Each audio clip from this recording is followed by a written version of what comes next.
Welcome to this long overdue van tour video. So without any further ado, come on in. All right, you're officially in the van, and one of the first things we want to show you is our bed. And no, this is not how we sleep in it. It has some movement towards it. So we're actually going to show you exactly how the bed works. We're going to set down the camera and put up a little timer to show you exactly how long it takes to.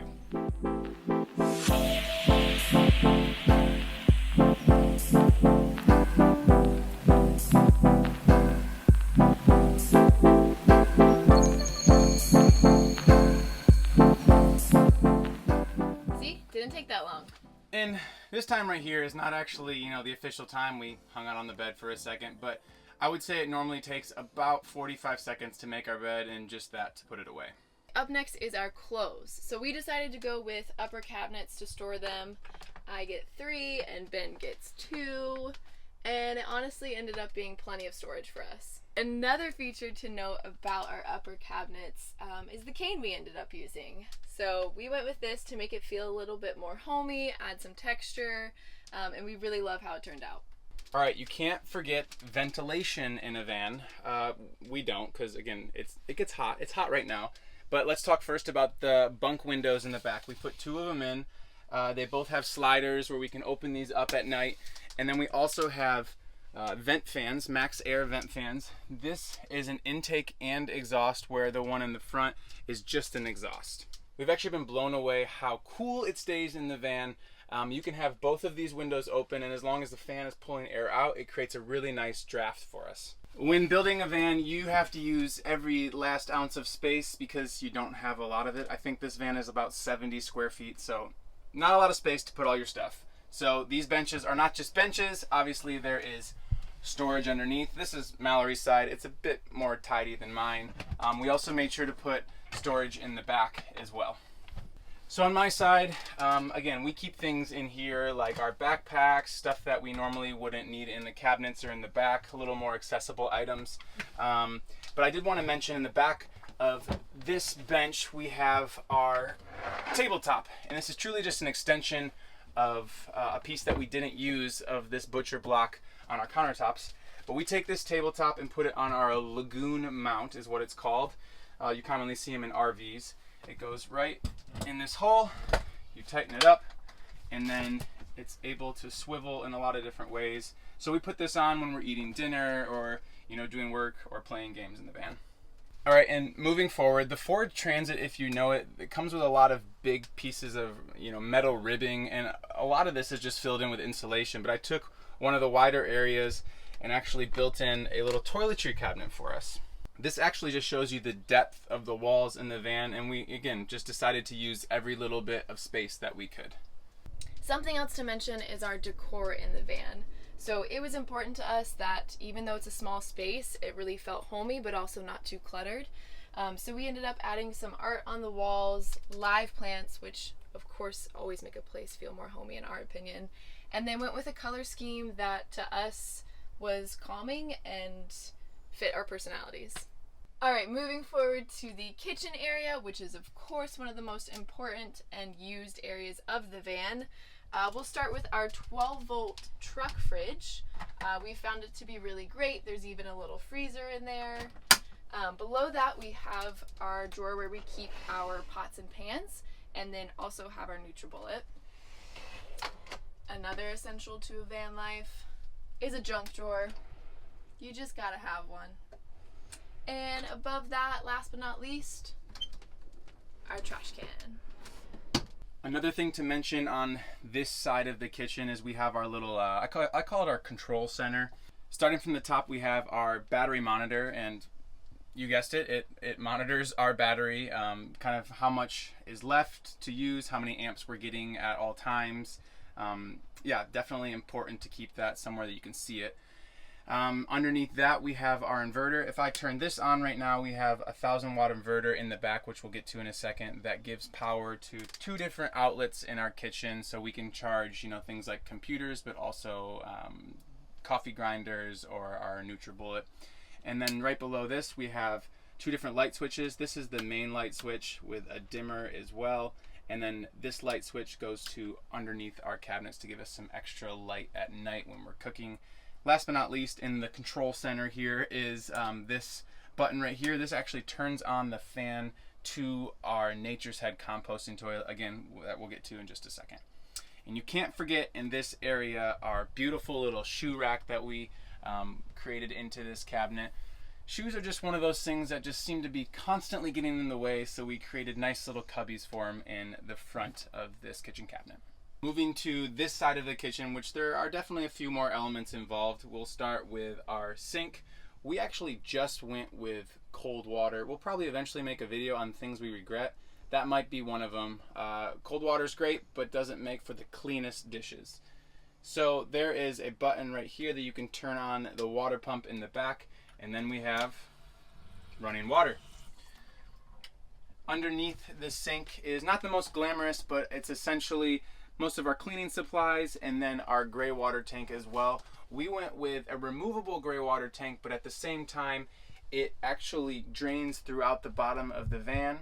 We're big fans with how we set up our gray water tank. We've heard horror stories of how often people have to empty theirs. So because of the size of our tank and also that we have the ability to drain through the bottom of the van, it's been definitely the right decision for us. Two more areas here that, you know, food and kitchen accessories. First being our upper kitchen cabinet here. These are things that we will quickly grab and that need to be more accessible. Peanut butter, you know, apple cider vinegar, honey, that good stuff. And then down here, we love this little cabinet here. It's not just a cabinet, but it has pull-out drawers as well, 3 to be exact. We have all of our coffee supplies up here.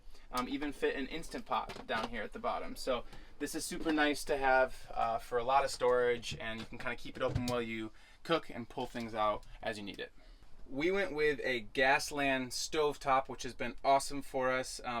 Cooks very, very high heat. We just gotta watch out for that, but we just use a lighter, start it up, and then we have propane.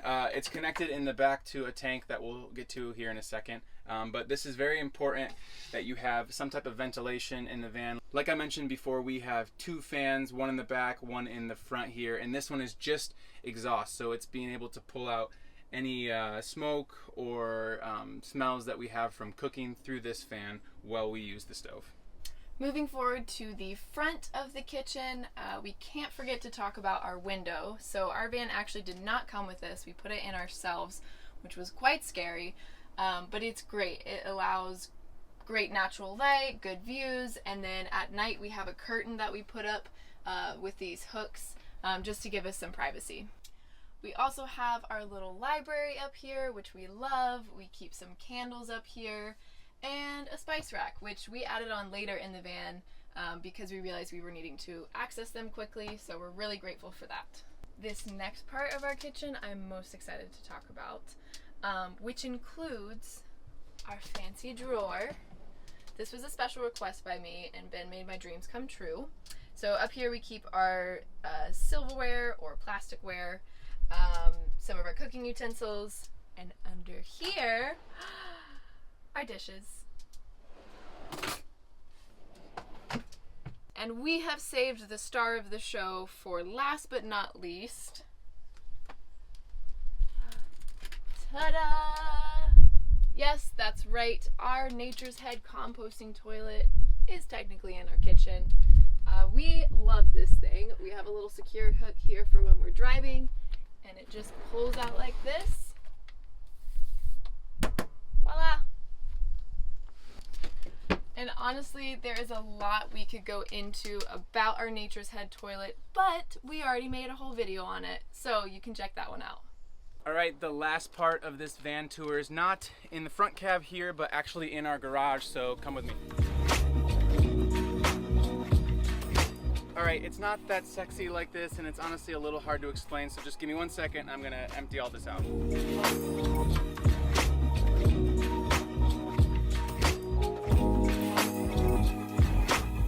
So as you can see, there's a lot of space to store stuff in our garage, but what I really want to get to is not what we took out, but what's still here. First things first is our 30-gallon water tank. This is where our fresh water is. Our water fill-up is right here. This is where we put fresh water in, and then the drain is right here, intake right here.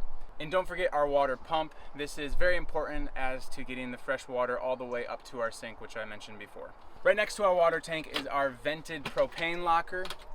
There is a full-size propane tank in here. And the special part about this propane locker is there's actually a hole through the bottom of this locker, through the bottom of the van, because propane is heavier than air. If it was to leak, the propane would leak not into our van, making a very dangerous situation, but through the bottom of this locker and through the bottom of the van.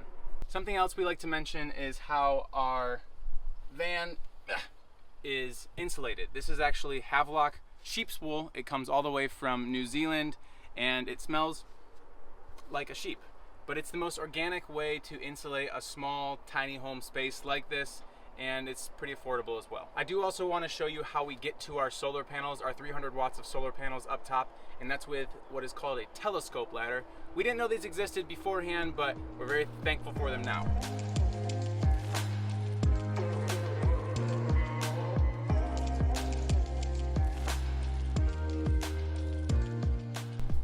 So this is almost a must in a van when you need to clean the solar panels if you don't want to put a ladder on the outside of your van. Last thing I have to point out before Mallory is going to show you all about how the electrical works, is how we open our door from the bed. So the actual handle of this Ford Transit door is all the way down here. So we rigged up this little contraption to be able to open it from the top. All right, coming down to the end of this tour, we can't forget to talk about our electrical system.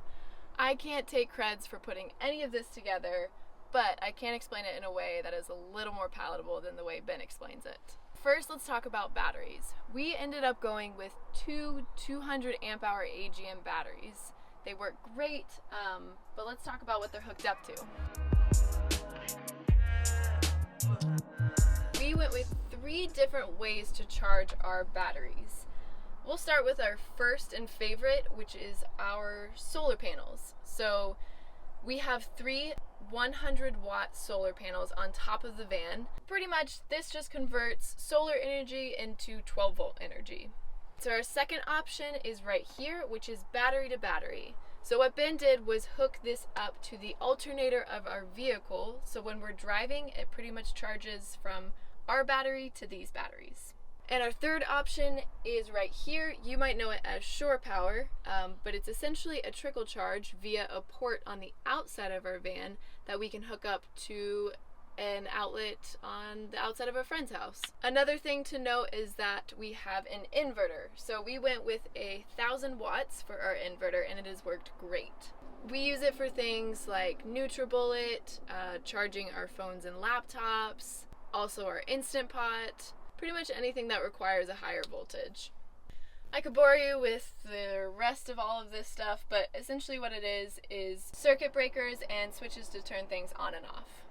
Alright, that's our electrical and how we power everything inside our van. If you want more details, we have another video fully devoted to this that you can check out.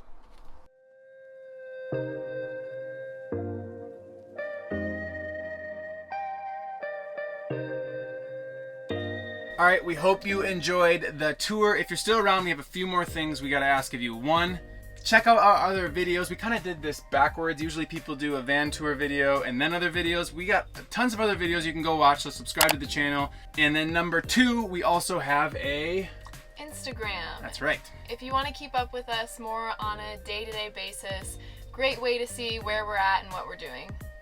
She said it first. And then, like mentioned earlier in the video, all of the products that we used are below in the description. So if you're building out a van, it's gonna make it really easy for you. And going off that, as always, please ask us questions.